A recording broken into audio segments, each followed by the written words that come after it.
do we do if we have a really long list and we still can't find the least common multiple? So, for example, let's suppose we want to find the least common multiple of 72 and 75. And we make a list of multiples of 72. 72 plus 72 is 144. I'm going to write this out.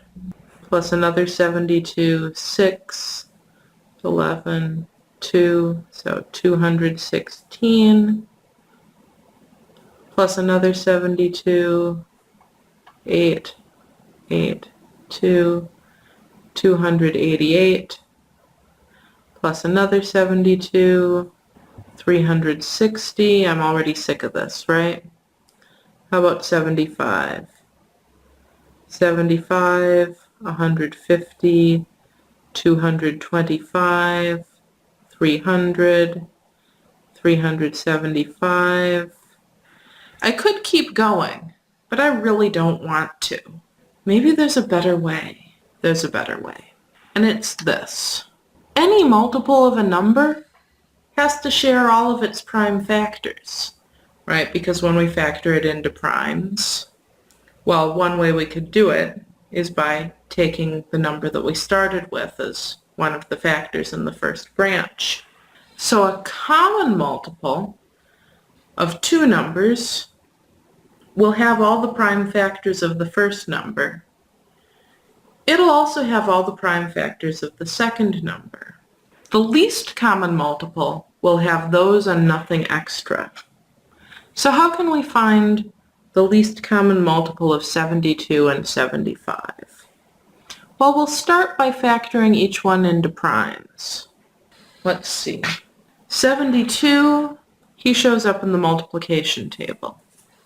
72 is 8 times 9.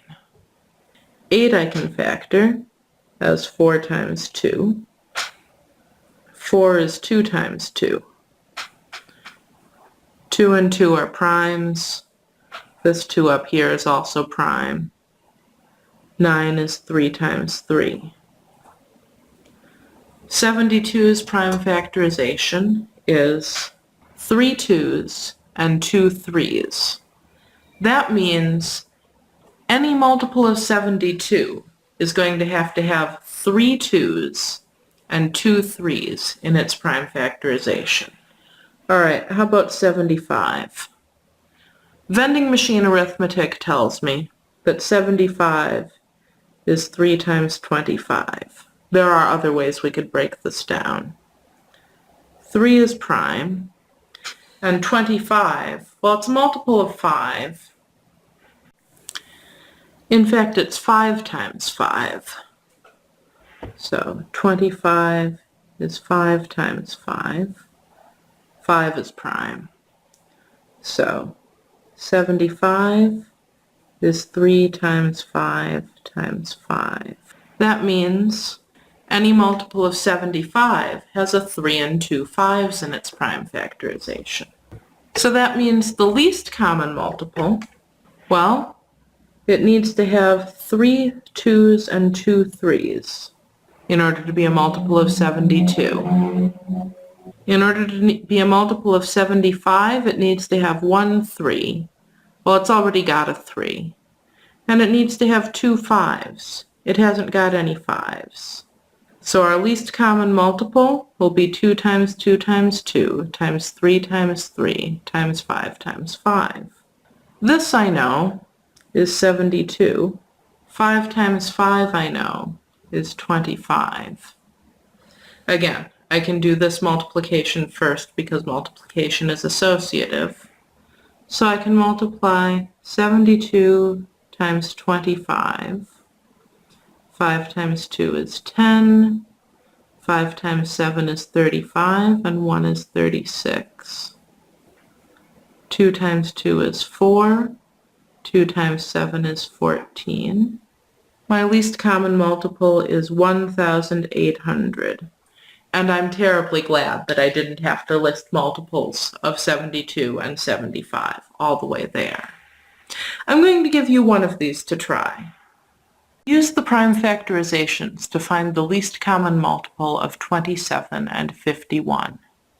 Pause the video and try this now. All right, well, first we factor each number into primes. 27 and 51. 27, we find that in the multiplication table. It's 3 times 9. 3 is prime, but 9 isn't. It's 3 times 3. So 27, its prime factorization is just 3 3's. 51 is not anywhere in the multiplication table. It's not a multiple of 2 or 5, but 5 plus 1 is 6, so I know 51 is a multiple of 3. 3 into 51, 3 goes into 5 one time, 3 goes into 21 7 times, so 3 is prime, 17, not a multiple of 2 or 5, 1 plus 7 is 8, so not a multiple of 3, not a multiple of 11, not 49 or 91, so 17 is also prime. What will my least common multiple be? Well, to be a multiple of 27, I need to have 1, 2, 3 3's. To be a multiple of 51, I need at least 1 3, but I've already got it. And I need a 17. Multiplying this out, what do I get? Well, I know already that this is 51. 3 times 3 I know is 9. Again, I can group these however I like because multiplication is associative. 51 times 9, 9 times 1 is 9, 9 times 5 is 45. So my least common multiple is 459.